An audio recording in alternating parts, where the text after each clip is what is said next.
There is a sound that, once you hear it, you can never forget. It is the sound of a human vocal cord stretching beyond its natural limit. Produces two distinct, overlapping voices at the exact same time. The Catholic Church has over 40 hours of audio tapes featuring this exact sound. They are locked away in their archives. The tapes belong to a 23-year-old girl. Her name was Anneliese Michel, and her story is widely considered the most terrifying, verified case of demonic possession in modern history. It began in 1968 in a quiet, deeply religious town in West Germany. Anneliese was a normal, happy 16-year-old girl. She went to Mass twice a week, played the piano, and planned to become a teacher. But one night, without any warning, everything changed. Anneliese felt a massive, invisible weight pressed down on her chest. She found herself completely paralyzed in her bed. She was unable to speak, breathe, or call out for her parents.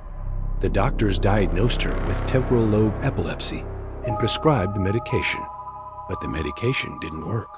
In fact, things began to get much, much worse. By 1973, Anneliese wasn't just having seizures. She was having vivid, waking nightmares. She began to complain that she was seeing what she called demon faces everywhere she looked. She told her doctors that the faces would stare at her from the walls of her bedroom, whispering that she was damned. Soon, the visual hallucinations were joined by physical phenomena that science could no longer easily explain. Anneliese began to complain of a sickening, overwhelming stench of rotting flesh and sulfur that followed her everywhere. The terrifying part? Her family and friends began to smell it too. Her behavior shifted from a quiet student to something primal and aggressive. She began tearing the clothes off her body, claiming they were burning her skin. She would perform hundreds of squats a day. She tore the ligaments in her knees, yet she felt absolutely no pain. She stopped eating normal food. Her parents watched in absolute. When she approached religious objects, her reaction was violent. She would destroy crucifixes and rip the heads off statues of the Virgin Mary. She could not walk past a church without her body violently convulsing.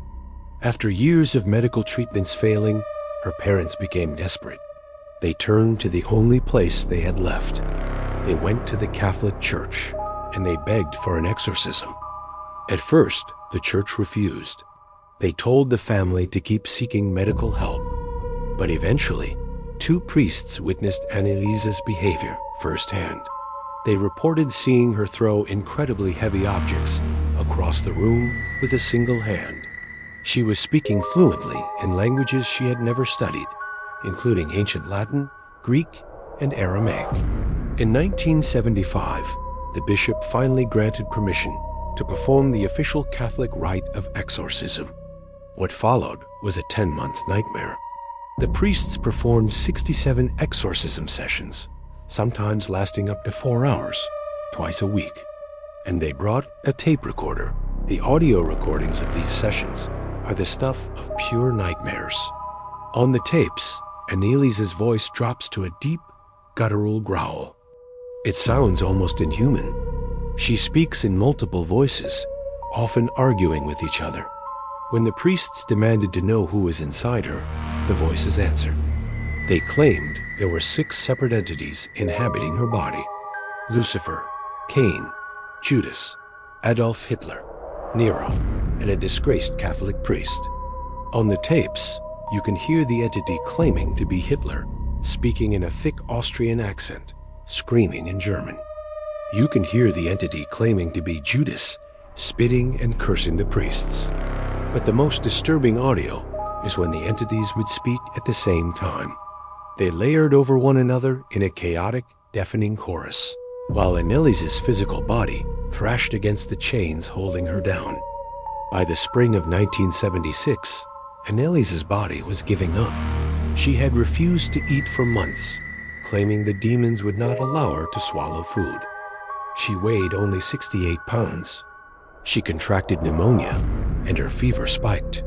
During her final exorcism on June 30th, She was so weak she could no longer kneel. Her final words to the priests were, "Beg for absolution." Her final words to her mother were, "Mother, I'm afraid." Anneliese Michel passed away in her sleep the next day. But the nightmare didn't end there. The German government stepped in and charged her parents and the two priests with negligent homicide. The trial became a global media sensation. It was science versus religion in a court of law. The medical experts argued that Anneliese suffered from severe schizophrenia and epilepsy. They claimed the priests had brainwashed her into believing she was possessed. The priests argued that the audio tapes, the supernatural strength, and the foreign languages proved the presence of a dark entity. In the end, the parents and the priests were found guilty, but given suspended sentences. The court ruled that Anneliese had died of starvation, and that the adults in the room had failed to save her. But even after the trial, the mystery refused to die. 2 years after her death, a nun had a vision that Anneliese's body had not decayed. The church demanded her body be exhumed. While the official report stated she was decaying normally, the photos were never released to the public. This sparked endless conspiracy theories. Today, Anneliese Michel's grave in Germany is a pilgrimage site. People travel from all over the world to leave flowers and pray for the girl who endured 67 days of unimaginable hell. Was Anneliese suffering from a severe, misunderstood mental illness? Or did something truly ancient and evil take hold of a teenage girl in Bavaria? If you listen to the tapes in the dark, hearing those unnatural overlapping voices echoing from the past, you might find yourself believing in the devil. Sleep tight. Subscribe.